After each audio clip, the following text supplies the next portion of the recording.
Okay. So, hello everyone. Welcome to the 109th ICC webinar. My name is Dr. Junior Tu, and I'll be moderating this webinar tonight. We are very honored to have Professor Takashi Miyawaki here with us today and to give us a talk on how I control caudal septal deviation in septorhinoplasty. Professor Miyawaki is the chair of Department of Plastic and Reconstructive Surgery at GK University in Japan.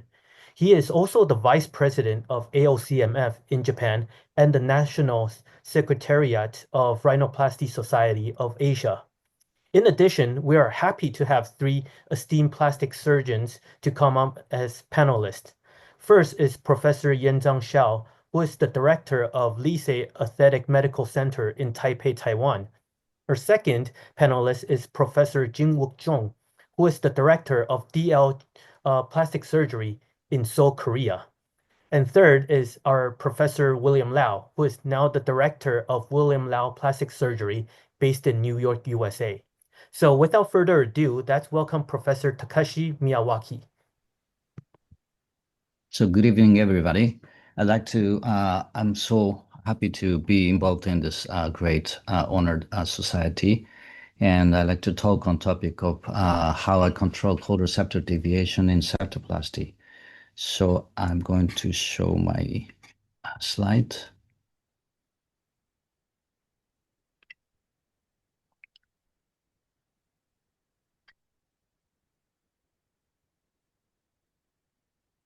So do you see my Yes, slides? we can see Yes. your slides. Okay. Thank you very much for introducing me very well. And I'm Dr. Miyawaki from Japan.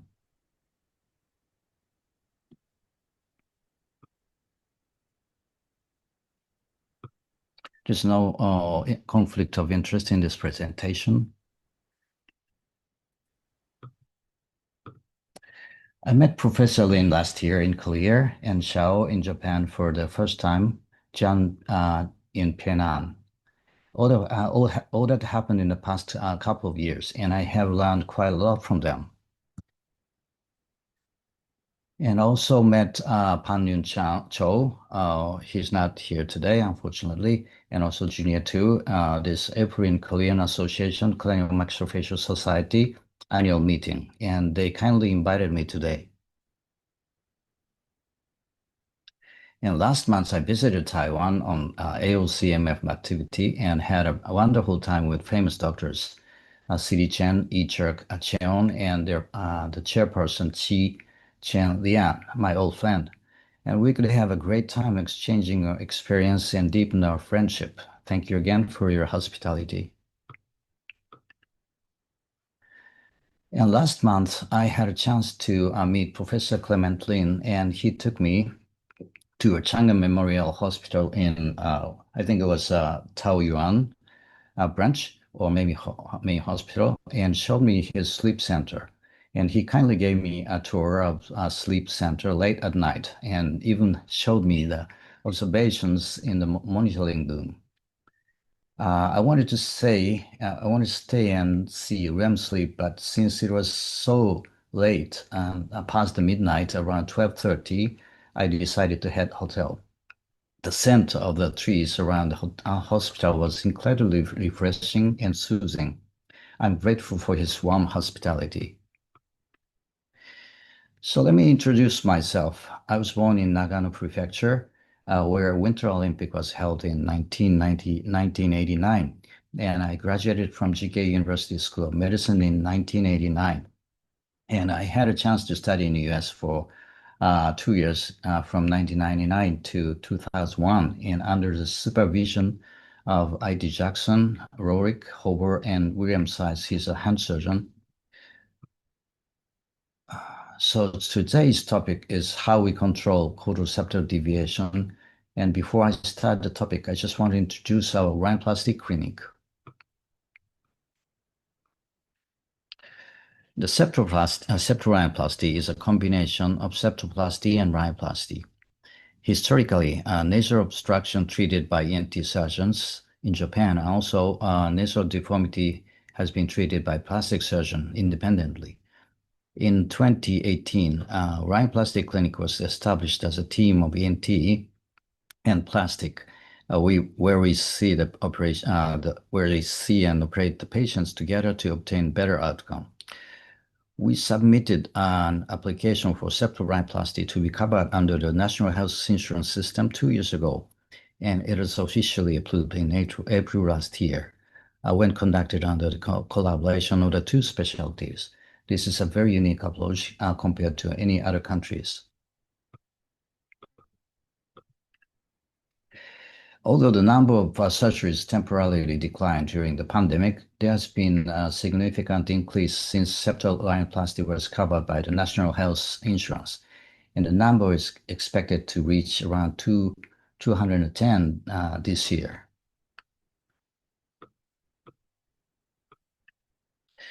So when we look at the nasal obstruction, the reason for reoperation is previous rhinoplasty in 15 to 85% of the cases, which is most challenging in rhinoplasty. The most challenging rhinoplasty is iatrogenic deformities. And history of septoplasty is correlated with nasal obstruction. And there's no systematic review exists to understand the pathology. So septoplasty is supposed to be unsuccessful rate of 23 to 37%. And objective evaluation, such as rhinomanometry, cannot predict improvement of the symptoms. So it doesn't correspond to subjective complaint. So now, since today's topic is the caudal septum, let's begin with a brief review of the nasal septum. The nasal septum is composed of a perpendicular plate of the ethmoid, the vomer, and the septal cartilage, and maxillary crest. The septal cartilage is influenced by various external forces. It receives pressure from the growth of the ethmoid vomer and is compressed from the front by the overlying soft tissues and skin. Additionally, acquired factors such as trauma can contribute to the development of septal deviation. Okay. As a result, the septal cartilage becomes deviated and forms protruding structures such as pinna or clesta at its junction with the surrounding bones.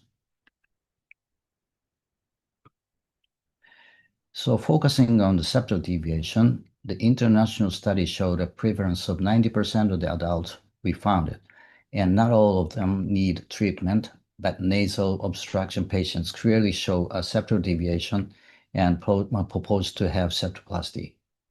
Hudson confirmed that up to 90% of the patients suffer from the two or more types of pathologies. And if not addressed sufficiently or not all at all in primary surgery, it's furthermore cause recurrent nasal obstructions. As in the image, the septal cartilage is composed. Septal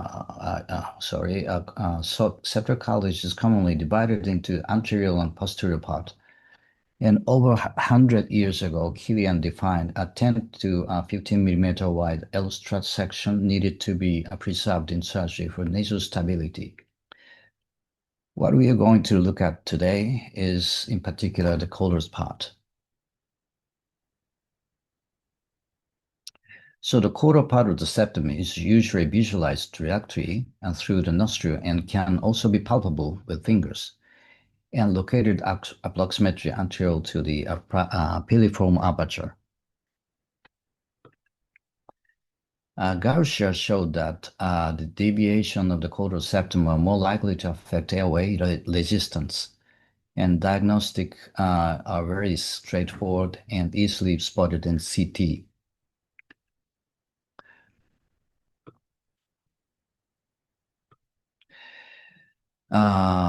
Last year, Miyamura investigated which part of the nasal septal deviation is most strongly associated with obstructive sleep apnea.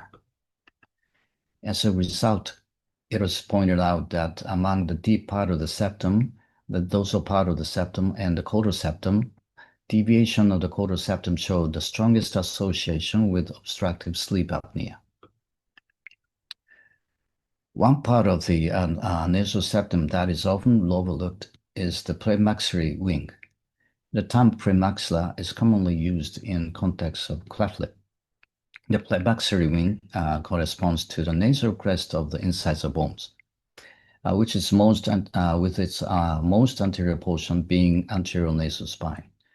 The deviation or lateral protrusion of this area can be a significant cause of nasal obstruction, which is similar to deviation of the caudal septum.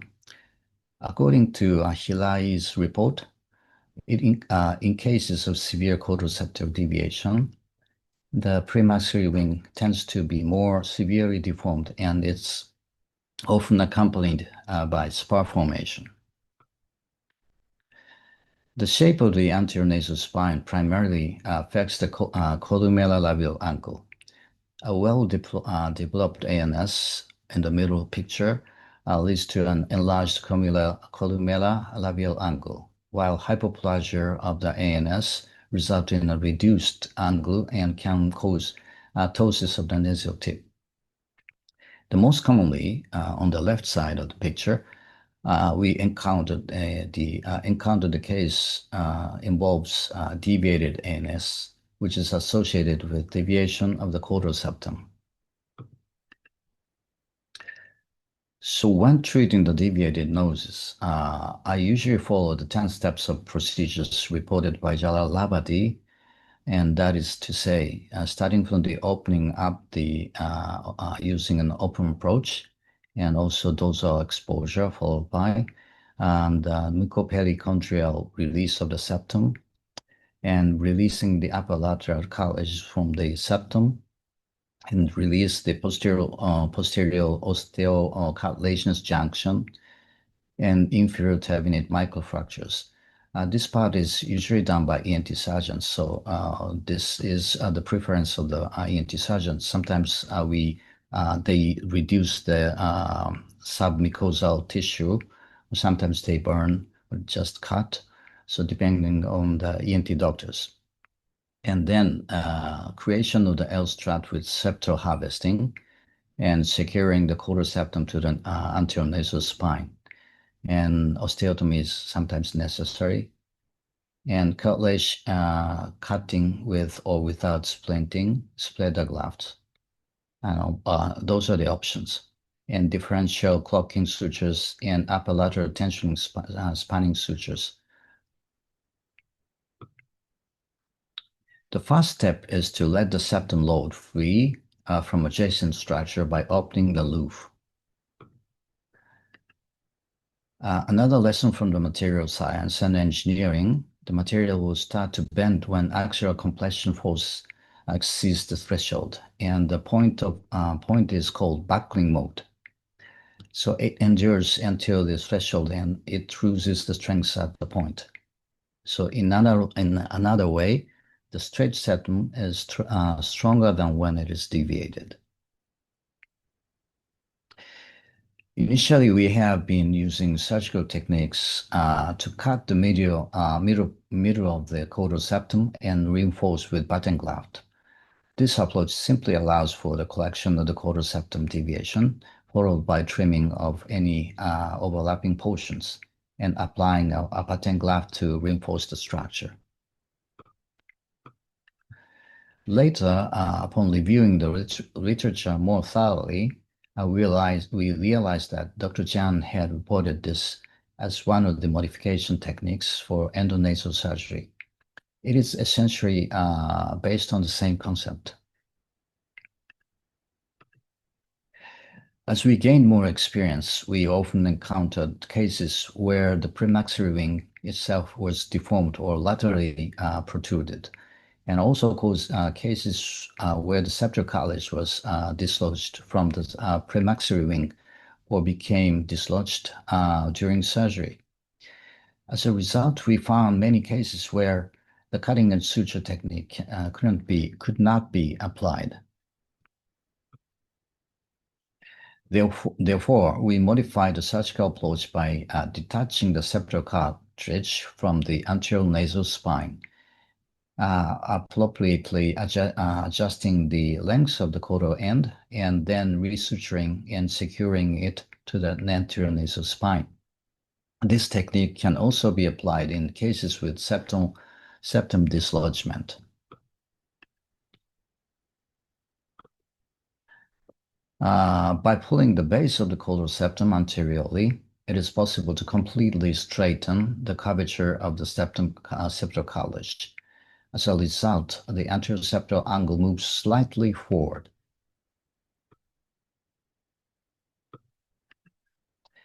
Then the posterior septal angle trim, adjusting the length of the caudal septum at the base, the triangular cartilage is trimmed.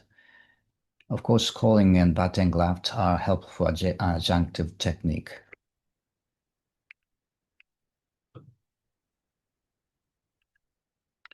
In the next step, the cartilage is fixed to the anterior nasal spine. Methods for fixation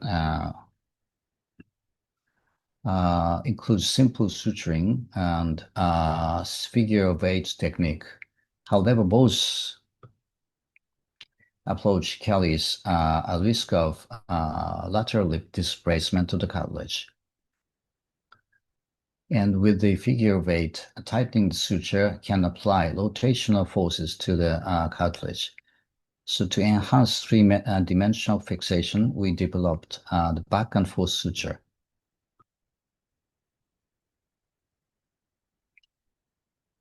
In this technique, the needle is passed from anterior to posterior through the periosteum, then horizontally through the cartilage, and finally from posterior to anterior through the periosteum. The cartilage is secured between the two sutures, forward and return pass, making lateral displacement less likely. So this is the case example. He had post-traumatic nasal deformity and nasal obstruction in 38-year-old female. No, male.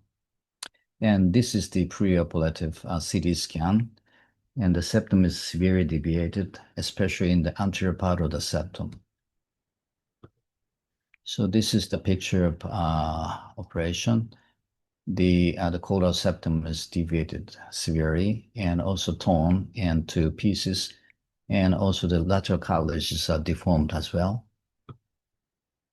So the same technique was used to reconstruct the nose, and this is the 6 months post-op pictures. The nose is straighter than before. The below is the post-op pictures, and this is the pre and post CT scans. The nasal shape as well as the septum is improved or repaired nicely.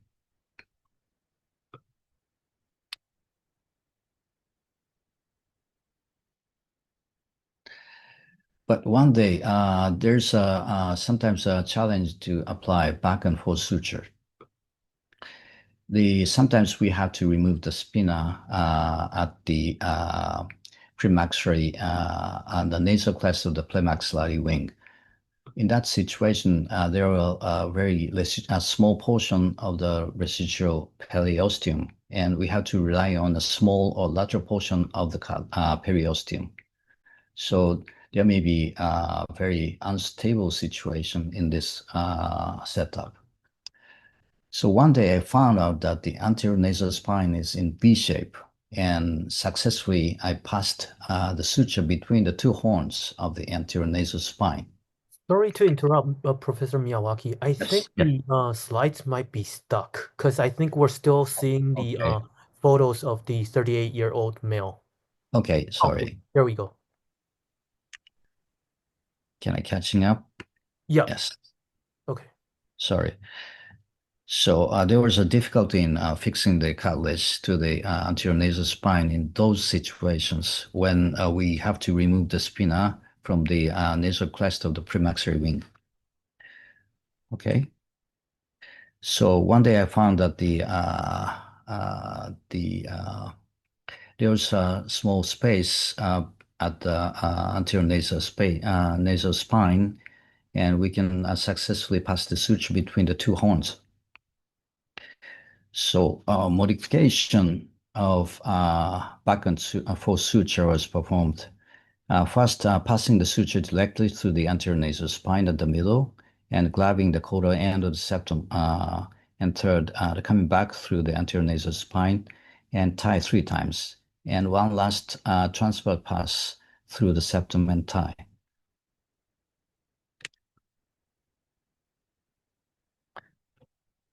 So this is the video showing the posterior septal angle trim and modified back and forth suture technique. First, we have to trim the base of the caudal septum, and then passing the suture through the anterior nasal spine in the middle, in between the two horns, and passing the suture transversely through the septal cartilage.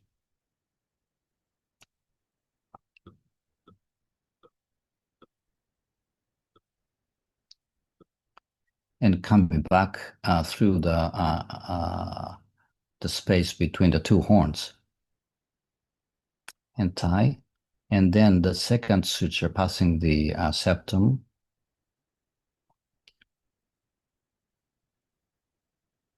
and tied again.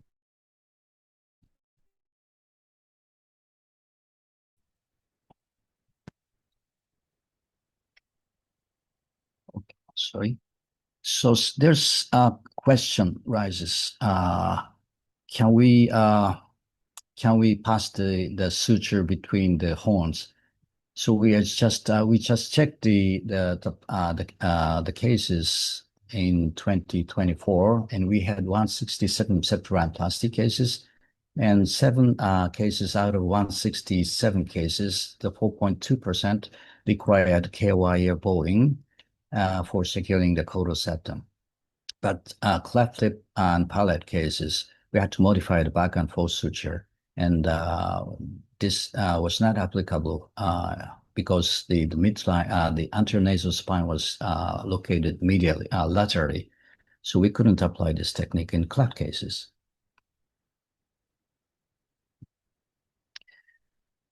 So this is the case that we applied the modified back and forth suture technique. This is a 24-year female, hammered at her nose at 12 years, and left nasal obstruction, crooked nose deformity, and she wanted to keep her nasal labial angle as it is. And this is a pre-op CT. There's a severe deformity of the septum toward the left and obstructing the left side of the airway, nasal cavity. And another view of a pre-op CT. There's a left side of the nasal cavity is smaller than the other side. And this is the post-op picture. The nose is straight and the tip projection obtained. And post-op CT is showing that the septum is fixed and straight. Another slide of the CT scan.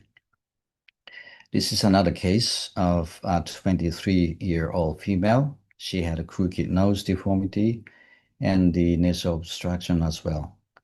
And her keystone shifted to the right and tip deviation to the right. And she had a round tip and hump and drooping tip. And also the nostril is asymmetry. And this is pre-op CT scan. And the caudal part of the septum is severely deviated. And also the right side of the inferior turbinate is swollen. So she wanted to remove hump.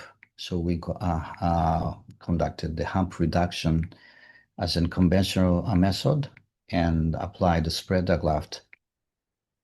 And also she had this bony deviation of the nose. So this is the outline of the osteotomy, and red part is removed. So this is the pre-op and post-op pictures. The nose is straight, and she obtained nasal projection, and also the septum is straightened. And see that the septum is set on the anterior nasal spine. This is another case of crooked nose. She had her grandchild had hit her nose, and she had a blunt nasal injury. And after that, she had a nasal obstruction. And taking a CT scan, the septum is showing a question mark deformity. So closely looking into the nostril, the septum is deviated severely, obstructing the left side of the nostril. And once we open up the septum, there was a fracture outlined in blue, and dorsal and caudal deviation was observed. In this situation, the anterior nasal spine was so stiff, and there's no soft tissue in between the two horns. So we have to make a hole by Kushner wire to stabilize the septum. So this is the schema, what I have done, the modified back and forth suture to fix the septum, and the button graft for the reinforcement of the caudal septum, and crocking suture to straighten the dorsum. And this is the end of surgery. So this is another case, the 22-year female. She had a nasal obstruction, C-shaped dorsal deviation, hump tip, and tip drooping and round tip. And CT scan also revealed that the septal deviation is severe. So opening up on the nose, the caudal deviation is obvious, and PSA trim, and harvesting the small portion of septal cartilage and grafted as a septal extension graft. And this is the 1 year post-op. J Schnoz, which is a Japanese version of Schnoz score at 0. The perfect result was obtained. And this is the post-op CT scan. Again, the septum is straight, very straight, and the sits on the anterior nasal spine.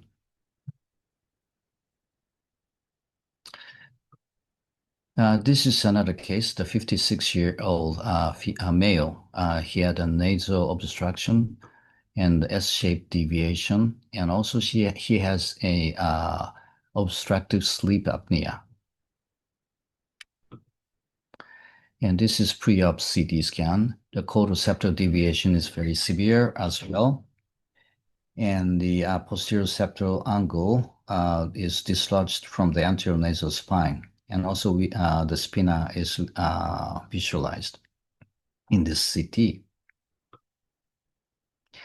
So in this case, we performed the en-bloc osteotomy. It's one of the preservation rhinoplasty technique, and also grafted the small portion of the cartilage as an only graft, camouflage the left side of the side wall, and apply the button graft to reinforce the caudal septum. And this is 6 months post-operatively, and he is now on CPAP successfully.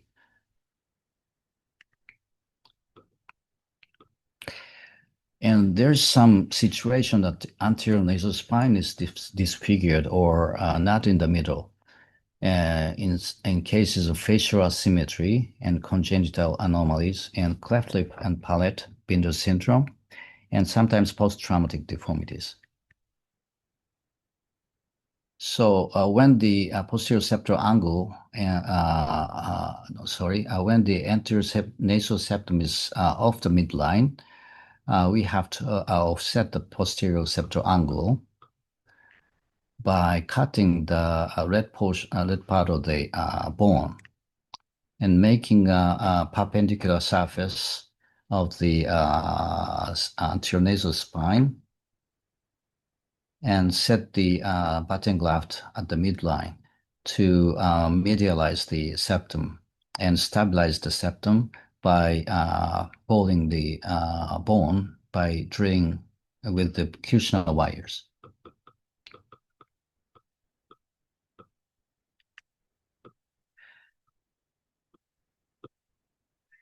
And also the cliff nose deformity, anterior nasal spine is always off the midline, and also low projection. And caudal septal deviation is usually in a J-shaped and deep nasal floor on the cleft side. And also there is always a vestibular webbing. So ANS is usually trimmed more aggressively, has to be trimmed more aggressively to create vertical surface. And I like to use the osteotome or ultrasound power device such as Sonopet or piezo. And the button graft is used to reposition the nasal septum to the midline. So this shelving type of bone cutting is to allow the septum to set at the midline and also straight at the midline. So this is the cleft case, 90-year-old female. And the same procedure is used by drilling the anterior nasal spine, making a shelf and make a small hole transversely and apply the suture to fix the septum at the midline and apply the button graft and also extended spread graft. And also osteotomy was performed in this case. So this is the end of the case, situation. And I applied the caudal repositioning of the left alar base by trimming the alar base and also composite graft to the lower lateral cartilage of the left alar limb. And this is the pre-op and post-op 2 years after surgery. This is another case of cleft patients. He has a nostril asymmetry and depressed right nostril sill and deviated nose. And also he complained nasal obstruction as well.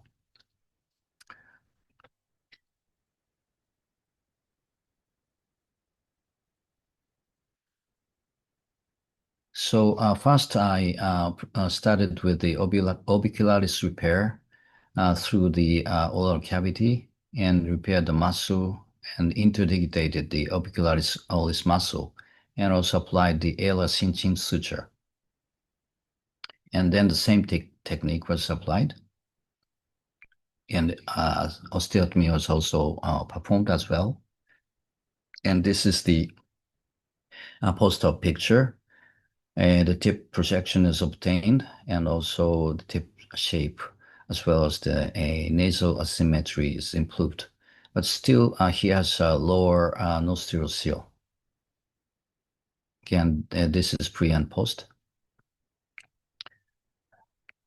So we compared the functional outcome of the patient, and we're intrigued by the fact that despite having the severe septal deviation, the cleft patients rarely complained of a nasal obstruction. So to investigate this, we conducted a study involving cleft patients who had undergone septal midline correction, as previously described. For the evaluation of the both cosmetic and functional outcomes, we used the Japanese version of the standardized cosmesis and health nasal outcomes survey, SNOS, as a patient-reported outcome measurements. Originally, the schnoz was reported by the doctor from Stanford University. So the patients, the period of the operation was 2022 to 2024, and the background of patients was cleft lip and palate in 15 cases, and non-cleft patient in 240 cases. And we used the Japanese version of schnoz, and the inclusion criteria was the patients over 18 years old and native Japanese. And this is the schnoz. This is the evaluation system. Um, and also we translated the schnoz into Japanese in 2024. The first four items, schnoz O means schnoz obstruction. The function, those four items are representing the function. From the 5 to 10, it represents the cosmesis. So scoring those items can evaluate the function as well as the cosmesis.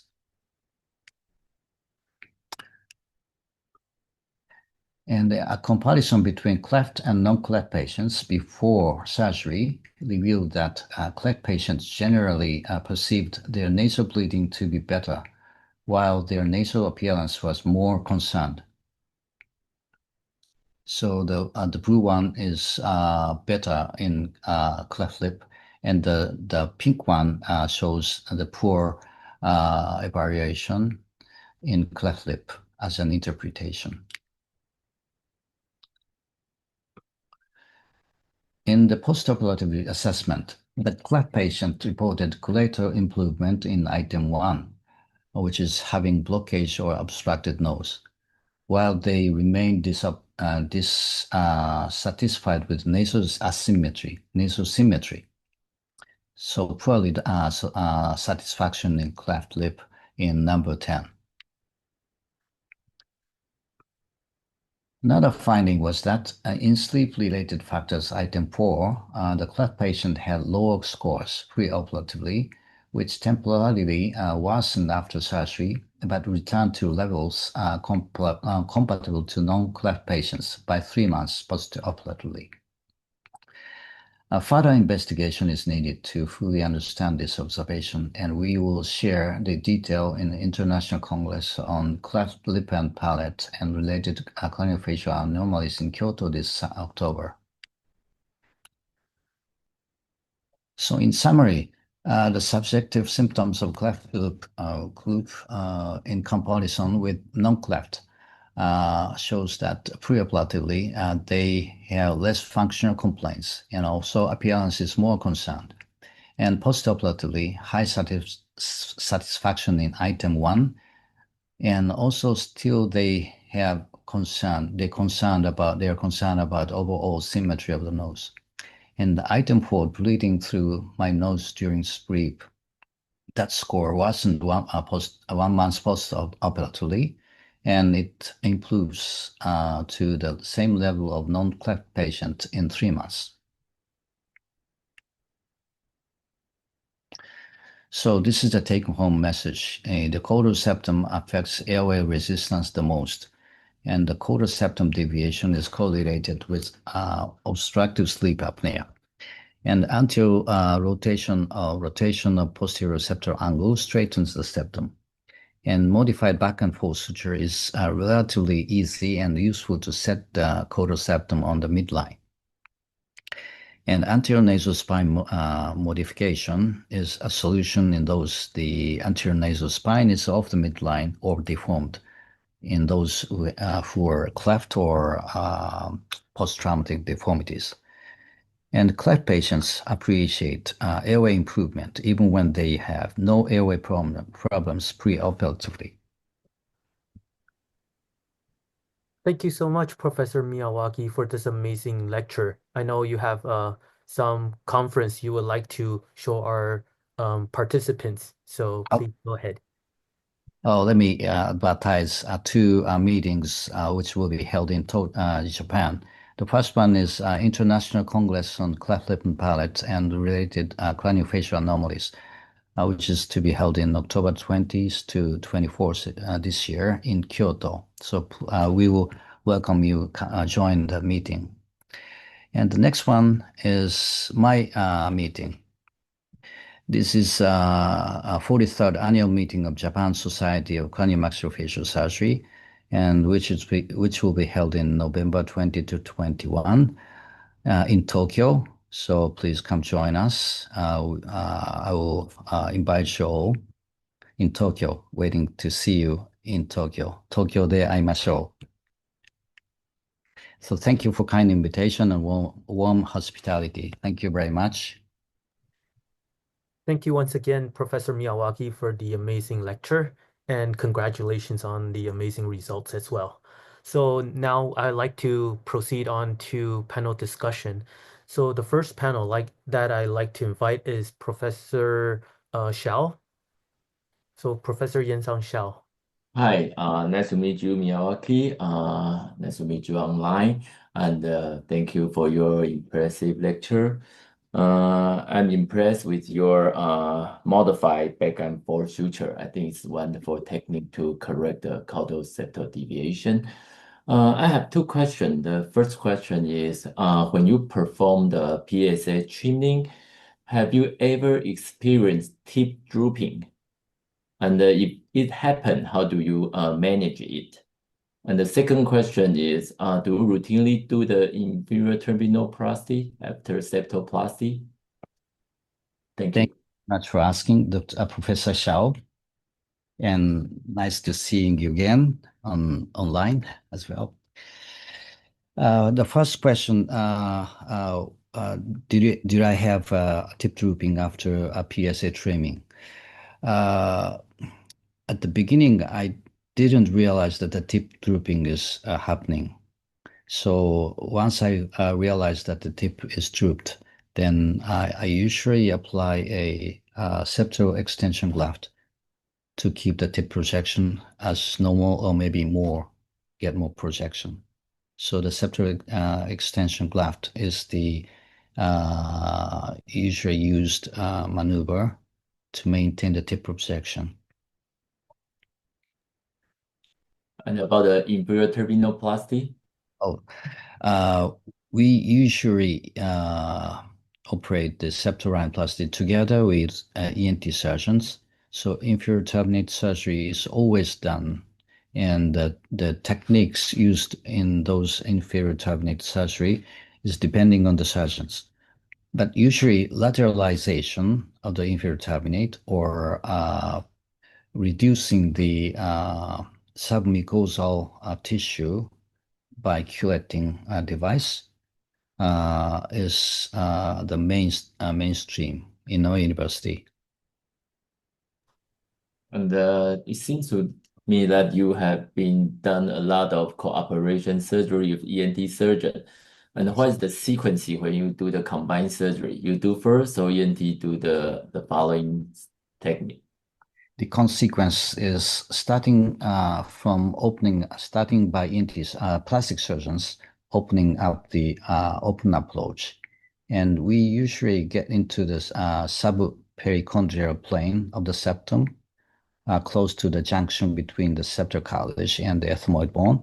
Then we switch to the ENT surgeon, and they will have a endoscopic surgery, and deep part of the septum is removed, and also they will remove the vomer sparring or the crista or spars, and then they move to the inferior turbinate surgery, and then switch. We take turns to do a rhinoplasty, the outer side of the nose, the osteotomies, and also the the dorsal deviation treatment. And also we have to fix the caudal septum to the anterior nasal spine by back and forth suture technique.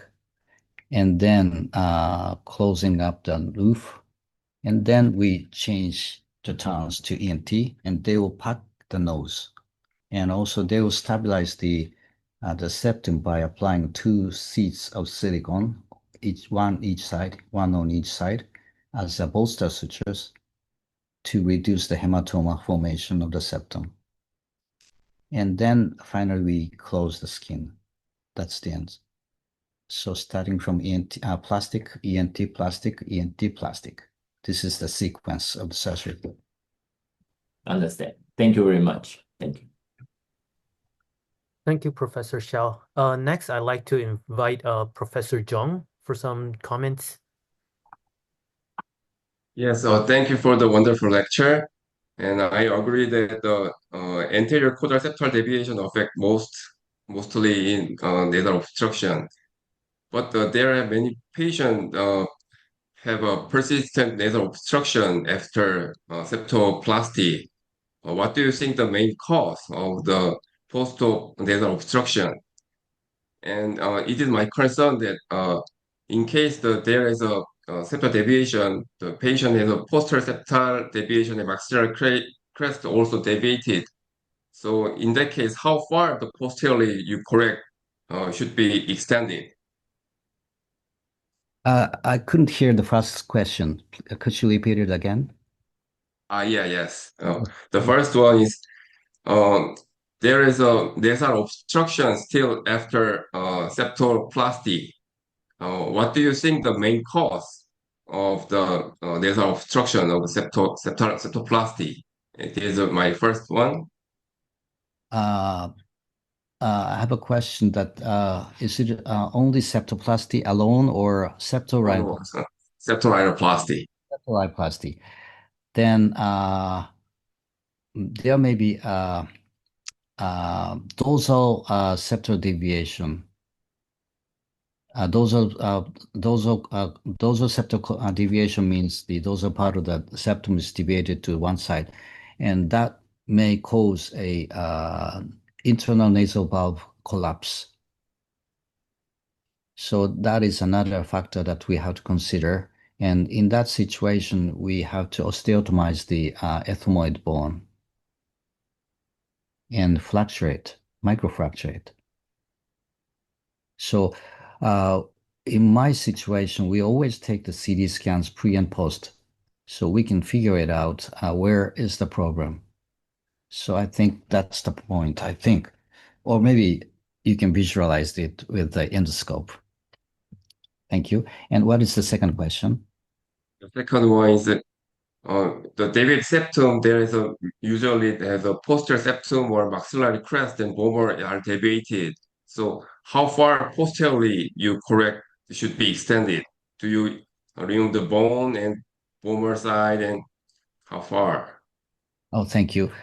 This is also done by ENT surgeons in my practice. So during I usually observe the endoscopic surgery standing just beside the ENT surgeons, and they usually go as deep as possible wherever the deviation is.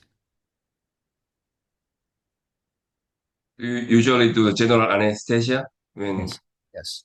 The vomer is always removed. If the vomer bone is deviated, then the vomer is removed by osteotome, and also ethmoid bone is also removed. And my last question is, in case there is a severe septal deviation involving a dorsal and caudal side, like a cephalocaudal patient, in that case, how do you manage it? We can do the caudal replacement graft or sometimes extra corporeal septoplasty, or the septum is very weak and we can consider costal cartilage reconstruction. How do you make your surgical determine the operation technique in that case in severe deviate patient? In those who have a very severe septal deviation, and also we sometimes take a patient who is already had the septoplasty beforehand. In those, we have to have a costal cartilage graft harvesting for the reconstruction of the septum as well as the whole nasal structures. So the costal cartilage graft is the one mainstay for our practice, in our practice. And as you mentioned, that the extracorporeal septoplasty is one of the options, but the problem is always lying at the point of keystone area to connect the grafted bone to the donor side bones, the nasal bone or the ethmoid bones, which is always difficult to fix the graft to the original bone. So in those who have collapse at the keystone area, which means the bone and the cartilage is disjunctioned or very weak connection, then we usually apply a small portion of the costal bone over the bridge line, over the keystone area, and fix it to the bone, to the original bone by screw, and making a small hole on the grafted bone and applying the suture to the residual septum and suspend the septum toward the grafted bone to recreate the connection between the bone and the cartilage. So that is one option that we are applying to those who have disruption of the bone and the cartilage at the keystone area. Yeah, just one question, and thank you for the wonderful answer. And what suture material do you use when you're doing the modified back and forth suture, the observable or non-observable suture? We usually use 4O resorbable sutures, PDS, and applying the suture through the anterior nasal spine between the two horns. We have to have a strong needle, so we usually use the square cut needle, not the round tip. Thank you for the wonderful lecture. Thank you. Thank you, Professor Zhang. Last but not least, I'd like to invite Professor William Lau for some comments. Oh, Professor Lau, you're still on mute. Thank you, Dr. Miyawaki, for your wonderful lecture. Really educational, learn a lot. Would love to visit Kyoto someday, but Yes, please. yeah. I heard they don't like tourists now, though.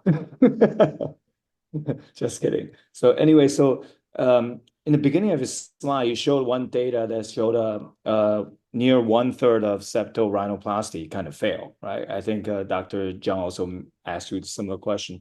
But from your experience, being an academic center, seeing so many redo patients, what do you think, besides the dorsal, you're talking about the internal valve, is there any other reason that you have seen lead to the failure of the first surgery? Thank you very much for your question. That's a good question.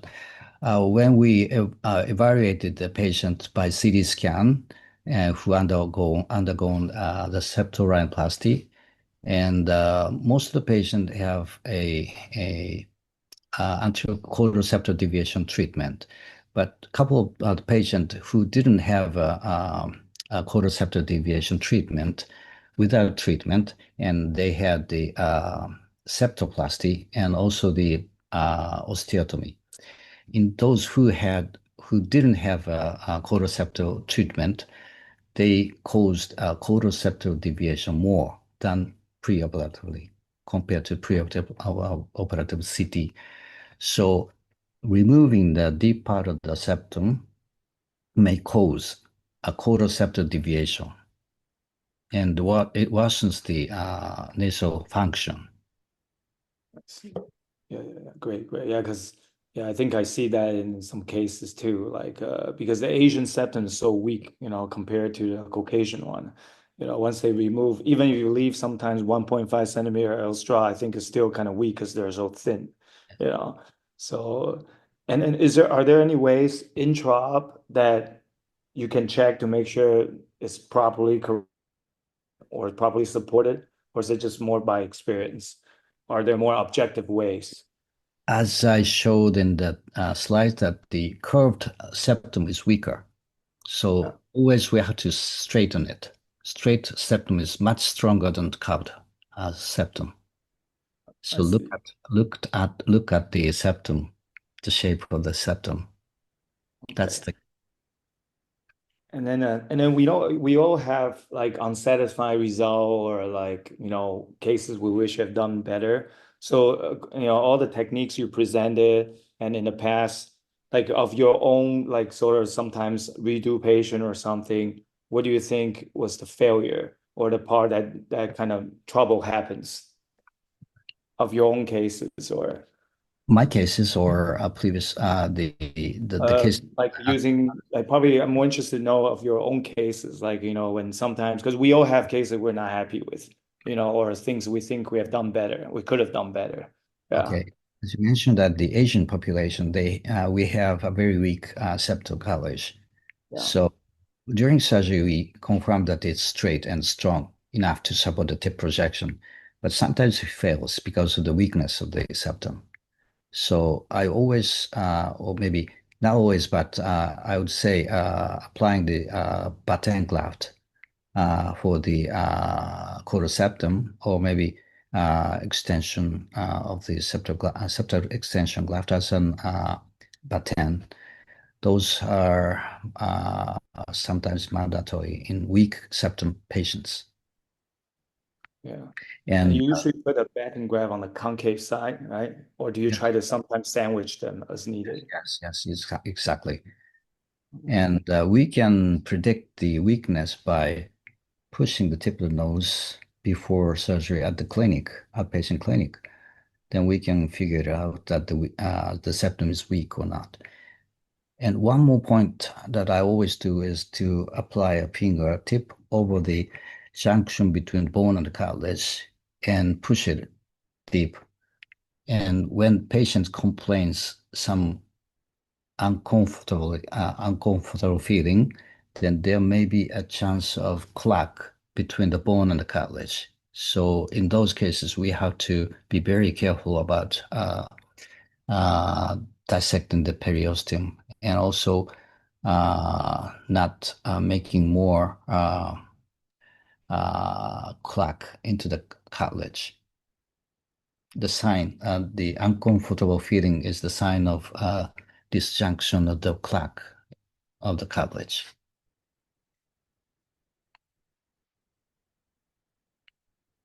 Oh, Professor Lau, you're still on mute. Oh, thank you very much. Yeah. Thank you. Very educational. Thank you. Okay, just before I let Professor Lau go, so I just want to ask both of you one question. So, Dr. Lau mentioned about Asians having a weaker septum. So, do you guys notice any difference between the like different races aside from having a weaker septum? Is there any other difference that we should watch out for? Do you want me to answer or Dr. Miyawaki? How about we let Dr. Lau, would you answer first, and then we can Yeah, ask Professor sure. to add. So, I practice in New York, right? So New York is a very mixed kind of racial place. And then, yeah, I do mostly Asian rhinoplasty, but occasionally do Caucasian too. The Caucasian rhinoplasty is like a whole different story, different ball game. Their septum is so thick. You're so jealous. When I take out these septums from Caucasian patient, their septal cartilage is like 2, 3 millimeter thick. It's like very thick and very strong. And then oftentimes for Caucasian rhinoplasty, you have to do caudal septal trim. It's actually too long, right? It's like too long, you actually have to trim it down because they have the droopy tip, right, kind of thing. Whereas, in Asian, we have to do the septal extension graft, columella strap, and all that stuff to extend it. And their lower lateral cartilage is huge. Usually the bulbous tip is mostly coming from a big lower lateral cartilage. Whereas Asian, when it's bulbous, it's coming mostly soft tissue.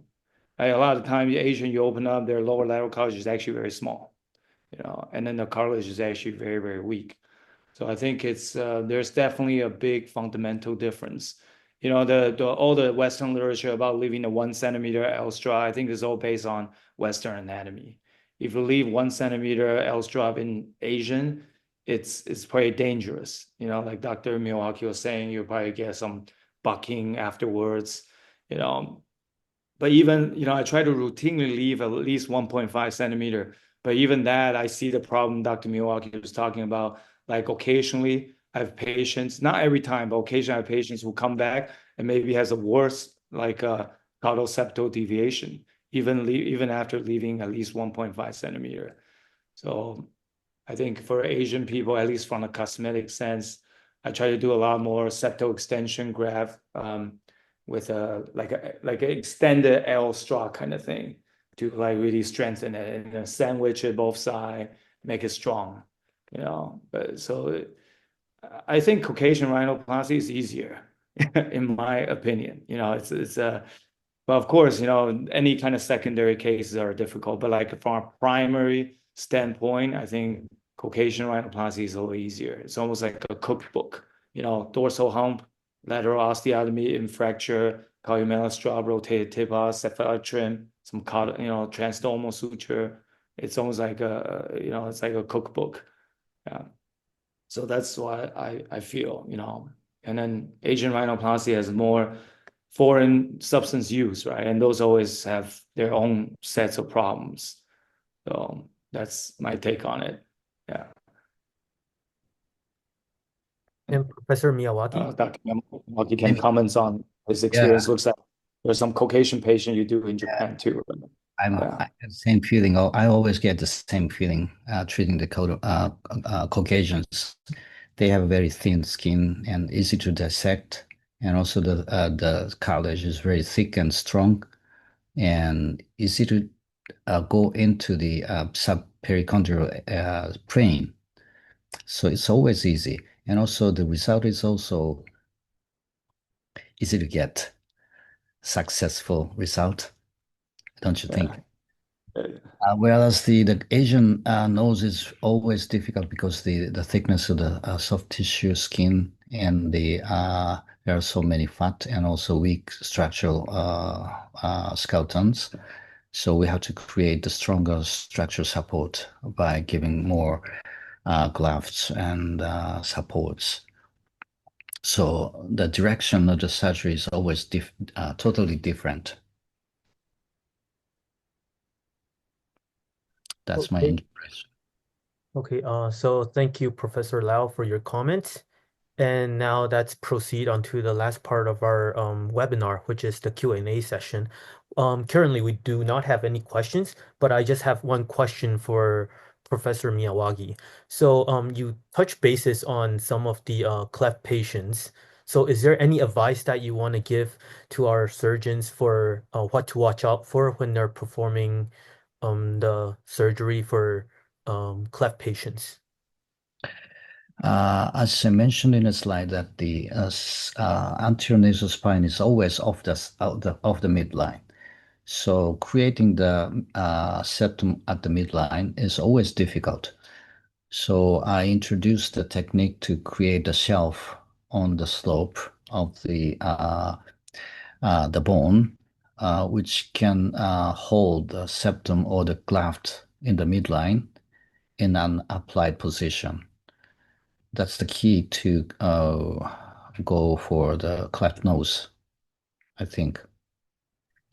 Do you feel like the cleft patients have a weaker septum than usual, or do you feel like Of course, the septum is always weaker because the previous surgery, any type of surgery may have touched the septum during surgery, and sometimes there are the crack in the cartilage. Sometimes we see the crack in the cartilage in the cleft patients. So we have to have costal cartilage graft usually, but sometimes they have a strong cartilage sometimes, and in those cases we don't need any graft, but rare. And just a question, because some cleft patients also require orthodontic surgery afterwards. So what's your procedure? Like, would you prefer patients to receive rhinoplasty first, or would you usually ask them to receive orthodontics prior Uh, to rhinoplasty? I would recommend the patient OGS first because any type of OGS surgery, the endonasal intubation may change the nasal shape. So first, we always recommend the patient to go for OGS, and then the nose comes the last operation. And how long would you recommend the surgeons to wait in between the surgeries? Between the OGS and the rhinoplasty, 3 months. Okay, and we have one question from Dr. Morris, and the question is, in dorsum preservation cases, which technique do you use to separate the dorsal and caudal septum? Actually, my surgical technique is combination of the structural rhinoplasty and the preservation rhinoplasty. So bony dorsum is usually we take preservation technique, and then the cartilage structure is performed by structural technique. Okay, and I think that's it for our Q&A session. So once again, I like to thank everyone for coming on today. And before we end this, conclude this webinar, I like to kind of well, I like to tell everyone that our next ICC webinar will be held 3 weeks later on August 10th, and Professor Anand Maria will give us a lecture on extensive airway analysis using machine learning. And now I'd like everyone to turn on their cameras so we can take a big group photo with Professor Miyawaki.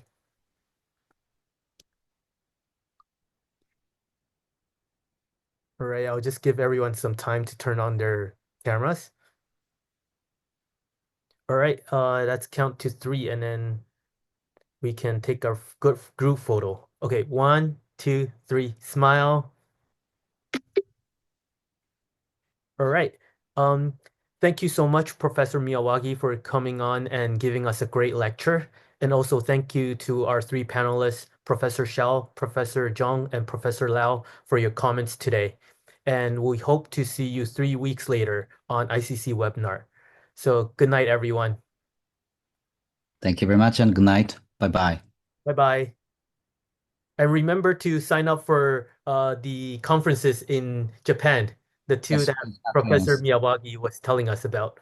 And we'll Yes, be posting the informations of those conferences on our ICC Facebook page as well. please. So thank you once again, Professor Miyawaki. Thank you. Thank you very much, Junior. Thank you. Bye-bye, everyone. Bye, everyone.